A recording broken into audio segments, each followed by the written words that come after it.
Hey, happy day. So, I am a curious creature by nature and a cat with many lives. And, um, I'm somewhat familiar with the Christian doctrine, having been raised culturally in that environment.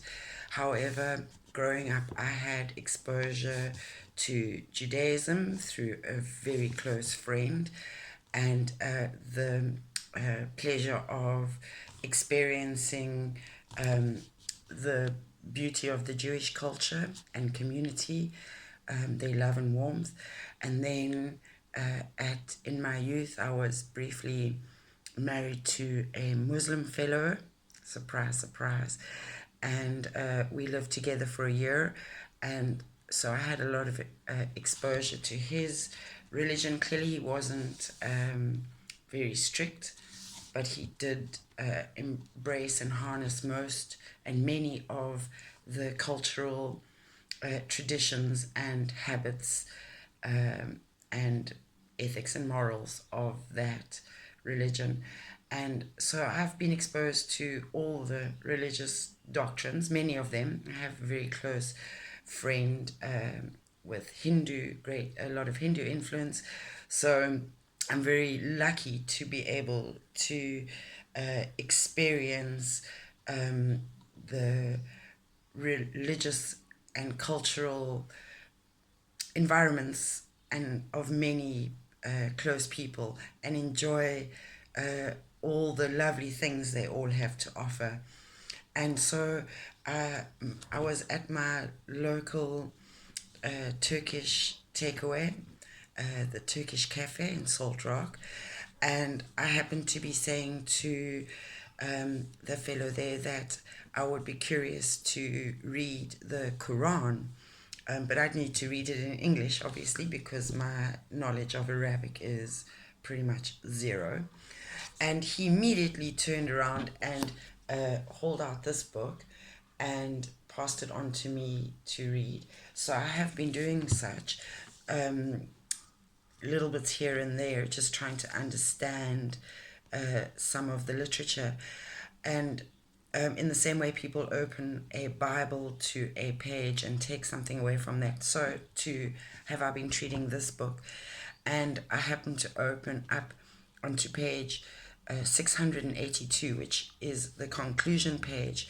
And this is verse number 3. And it really resonated with, I feel, where we're at currently. So I'd like to share it with you. But his clarion voice still speaks his message. His love and wisdom still pour forth, without stint, the inexhaustible treasures of God. For whosoever will bring a purified heart to receive them. And ne'er did the world, impoverished by its own wayward lust and greed, need those treasures more than now. Chapter 4. There is still with us much sorrow and sin, injustice, oppression, wrong and hate. Still does arrogance deaden conscience, rob struggling souls of e'en the crumbs of pity, and make of loathsome flesh and crumbling dust fair-seeming idols for worship. Still does ignorance blow a mighty horn and try to shame true wisdom. Still do man drive slaves, protesting smoothly the end of slavery. Still does greed devour the substance of helpless ones within her power. Nay, more, the fine individual voice is smothered in the raucous din of groups and crowds that madly shout what they call slogans new, old falsehoods long discredited. Chapter 5. What can we do to make God's light shine forth through the darkness around us? We must first let it shine in our own true selves. With that light in the niche of our innermost hearts, we can walk with steps both firm and sure.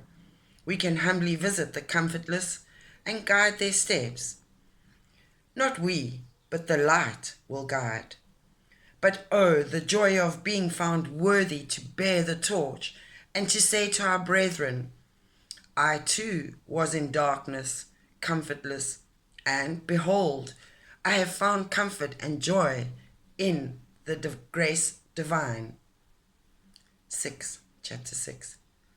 Thus should we pay the dues of brotherhood, by walking humbly side by side in the ways of the Lord with mutual aid and comfort and heartfelt prayer, backed by action. That's God's good purpose may be accomplished in all us together. So, beautiful message from the English translation of the Holy Qur'an by Abdullah Yusuf Ali.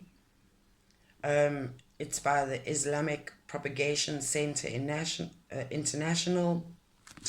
So, bear that message in your heart as you go out there today and live a beautiful, blessed existence.